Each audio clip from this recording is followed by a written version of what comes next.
नमस्कार प्यारे छात्रों, कैसे हो आप लोग। आई होप कि आप सब मस्त होंगे। सो हंसते रहे, मुस्कुराते रहे, स्वस्थ रहे और मस्त रहे।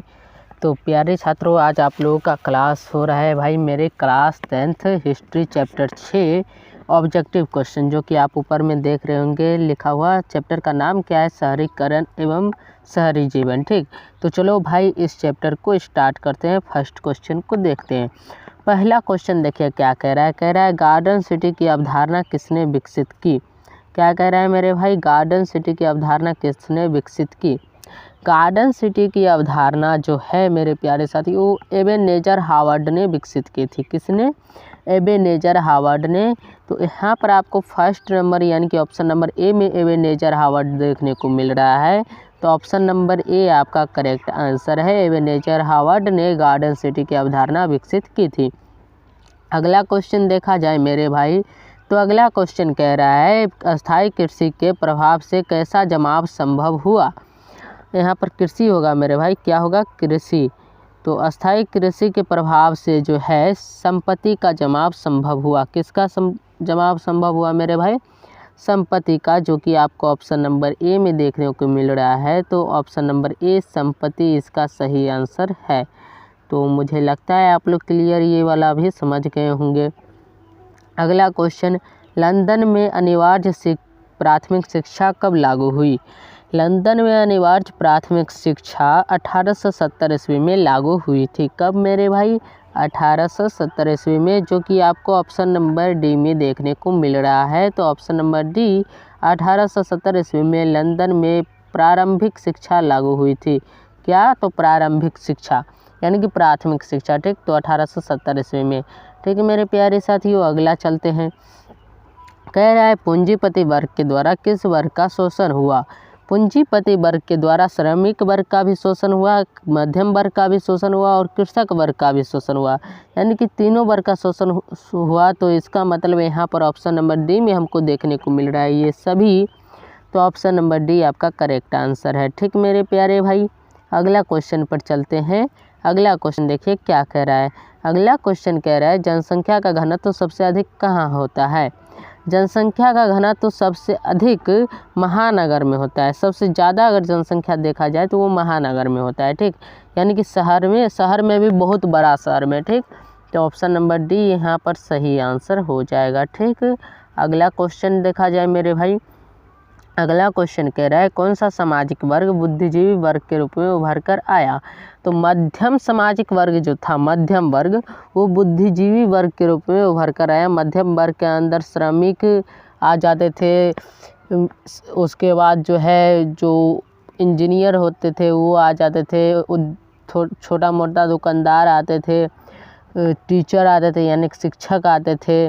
तो ये छोटे मोटे कारीगर, कुटीर उद्योग वाले, छोटी मोटी जो मध्यम वर्ग से रिलेटेड थे, किसान थे, श्रमिक यानी कि काम काज करने वाले लोग थे, ये सभी आ जाते थे। ठीक, तो बुद्धिजीवी वर्ग के रूप में मध्यम वर्ग उभर कर आया था। ठीक मेरे भाई, अगला क्वेश्चन 7 नंबर क्वेश्चन देखते हैं।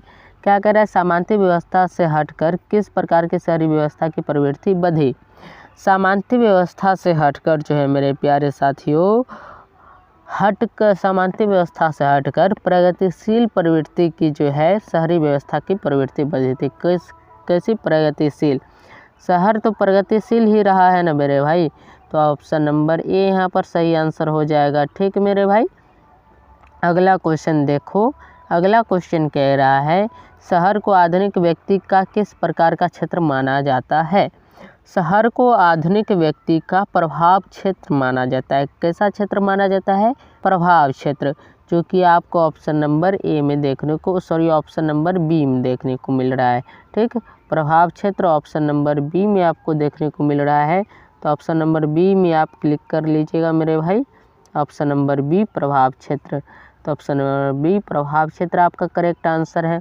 अगला क्वेश्चन, 1810 से 1880 ईस्वी तक लंदन की आबादी 10 लाख से बढ़कर कहाँ तक पहुँच गई थी।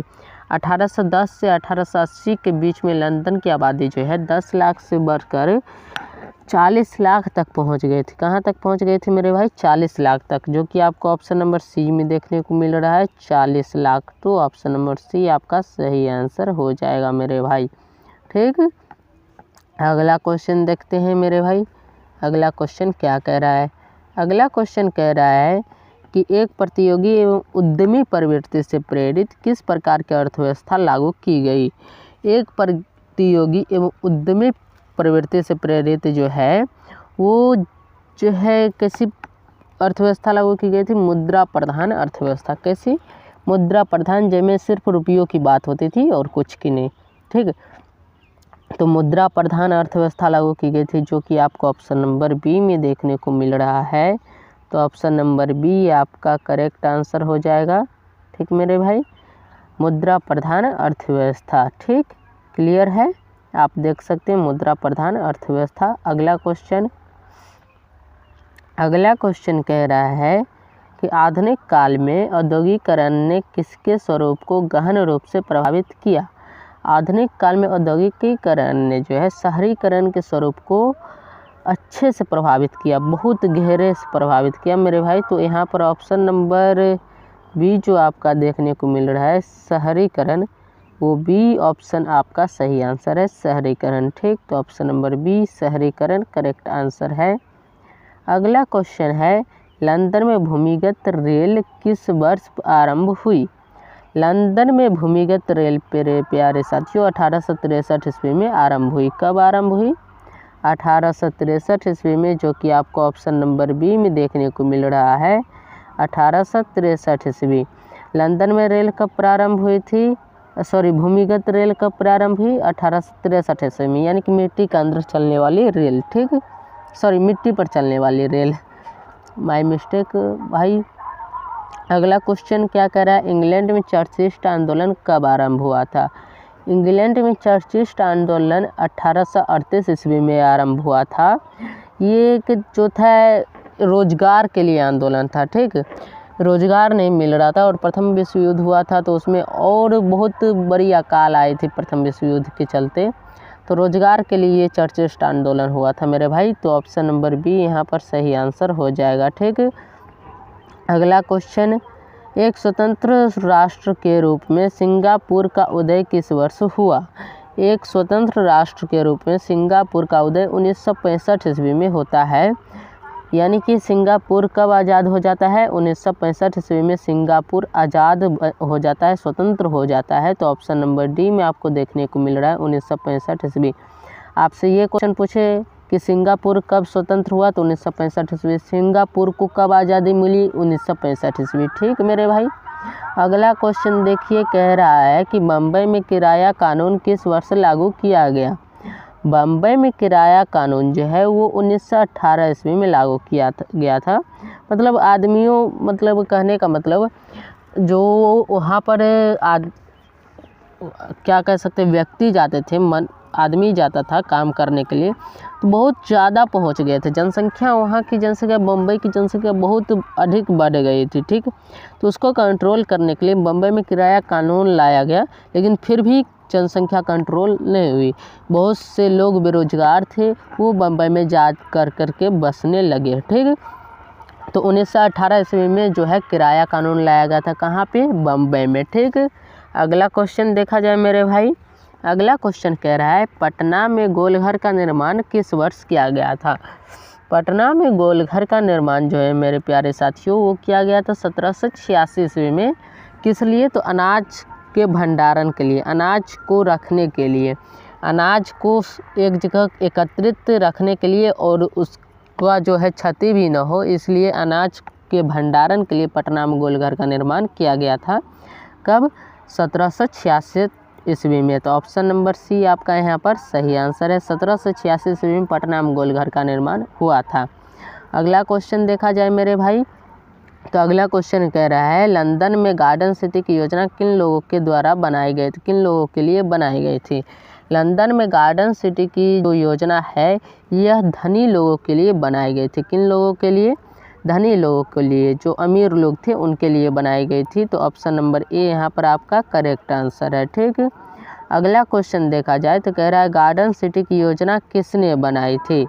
गार्डन सिटी की योजना किसने बनाई थी मेरे भाई? तो गार्डन सिटी की योजना एनवेजर हावर्ड ने बनाई थी, तो ये वाला क्वेश्चन ऊपर भी कर चुके थे हम मेरे भाई। तो यहाँ पर देख लो ऑप्शन नंबर सी में आपको देखने को मिल रहा है एबेनेज़र हावर्ड ने, ठीक।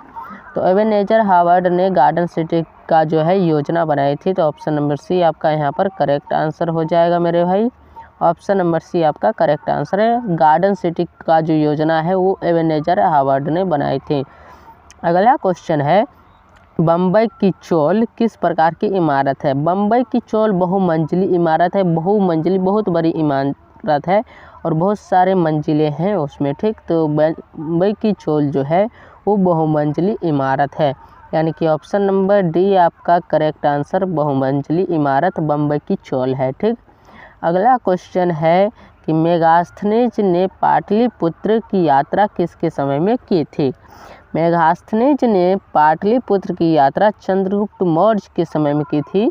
और मेगास्थनीज अपनी पुस्तक इंडिका में पटना का विवरण देता है। पाटलिपुत्र यानी कि पटना के बारे में लिखता है कि पाटलिपुत्र पटना कैसा है, क्या क्या चीज़ है, यहाँ पर पूरी व्याख्या है चंद्रगुप्त मौर्य के समय में आए मेगास्थनीज की लिखे हुए पुस्तक इंडिका में, ठीक मेरे भाई। और उसमें भारत का वर्णन भी मिलता है, ठीक। तो अगला देखें भाई, अगला क्वेश्चन समाप्त। अब क्वेश्चन इस चैप्टर में नहीं है। तो मुझे उम्मीद है आप लोग क्लियर यहाँ तक क्लास किए हो। तो भाई चैनल को सब्सक्राइब करके बेल आइकन को ऑल पे क्लिक कर लीजिएगा, ताकि अगला नेक्स्ट वीडियो आप लोगों को समय पर मिल जाए और आप क्लास कर पाए, ठीक। आप लोगों को इसका PDF भी मिल जाएगा जब सोशल साइंस का सीरीज ख़त्म हो जाएगा, ठीक। तो चलिए मेरे साथियों, अब मिलते हैं नेक्स्ट क्लास में। तब तक के लिए हंसते रहिए, मुस्कुराते रहिए, स्वस्थ रहिए और मस्त रहिए। जय हिंद, जय भारत, वंदे मातरम।